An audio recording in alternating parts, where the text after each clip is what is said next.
আজকে আমার বাসায় গেস্ট আসবে, সেজন্য বিকালের নাস্তার আয়োজন করব। গেস্টদেরকে ভালোভাবে আপ্যায়ন করলে আল্লাহ অনেক খুশি হন। যাই হোক, গেস্টদের জন্য কি কি নাস্তার আয়োজন করলাম, দিনটি কিভাবে কাটালাম, এই সব কিছু শেয়ার করবো আজকের ব্লগে। হ্যালো এভরিওয়ান, আসসালামু আলাইকুম। কেমন আছেন সবাই? আশা করি আপনারা সবাই অনেক বেশি ভালো আছেন। আমিও আলহামদুলিল্লাহ ভালো আছি। এই তো সকাল থেকেই ব্লগটি শুরু করছি। যেহেতু বাসায় গেস্ট আসবে, সেজন্য পুরো বাসাটা ক্লিন করে নিচ্ছি। প্রথমে আমি আমার ড্রয়িং রুমটা গুছিয়ে নিয়েছি, এরপর আমি আমার ডাইনিং রুমটা গুছিয়ে নিয়েছি। এভাবে আমি পুরো বাসাটা গুছিয়ে নিয়েছি। অনেক সময় লেগেছে, যেহেতু আমার ছোট বাচ্চা আছে আর আমার সব কিছু পরিষ্কার না থাকলে ভালো লাগে না। যাই হোক, এই তো দুপুরের দিকে আমি রান্না বসিয়েছি। আজকে রান্না করব গরুর মাংস, আর এখানে একটু আলু দিয়েছি, যেহেতু আপনাদের ভাইয়া অনেক পছন্দ করে আলুটা।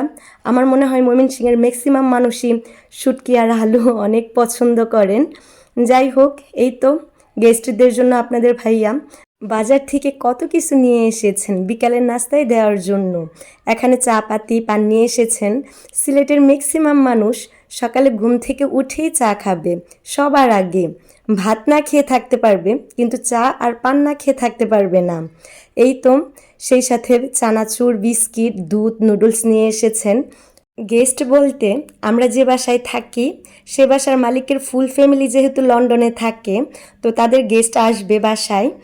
আর মালিক আঙ্কেলের সাথে আমাদের যেহেতু খুব ভালো একটা সম্পর্ক, সেজন্য আঙ্কেল লন্ডন থেকে ফোন দিয়ে বলল তাদের গেস্টদেরকে আপ্যায়ন করে দেওয়ার জন্য।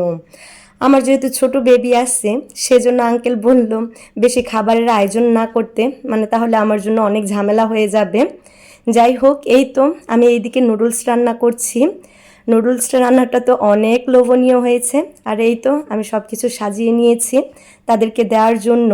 আর এইদিকে আমি চা পাতি জাল করে নিয়ে চিনি আর দুধের সাথে অ্যাড করে ভালোভাবে নেড়েচেড়ে মিক্স করে নিচ্ছি। আমি তেমন একটা চা পছন্দ করি না, দুধ চা হলে খাই, কিন্তু আপনাদের ভাইয়া চা একদমই পছন্দ করেন না। সেজন্য চা বানানো কখনো শিখিনি, বা বলতে পারেন চা বানাতে পারতাম না।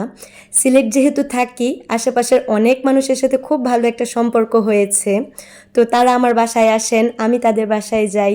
তারা যেহেতু অনেক বেশি চা পছন্দ করেন, সেজন্য তাদের থেকে চা বানানোটা শিখে নিয়েছি। তারা এভাবে চা বানান, প্রথমে চা পাতি গরম পানি দিয়ে ফুটিয়ে নিয়ে এরপর দুধ আর চিনির মধ্যে অ্যাড করে ভালোভাবে নেড়েচেড়ে মিক্স করে চা বানান। এই তো আমি চা এক এক করে চায়ের কাপে নিয়ে নিচ্ছি। যাই হোক, গেস্টদের জন্য করা খাবারের ছোট্ট আয়োজনের ভিডিওটি ভালো লাগলে লাইক কমেন্ট শেয়ার করে দিবেন। আজকে এ পর্যন্তই। ভালো থাকবেন সবাই, আর আমাদের জন্য দোয়া করবেন। আল্লাহ হাফেজ।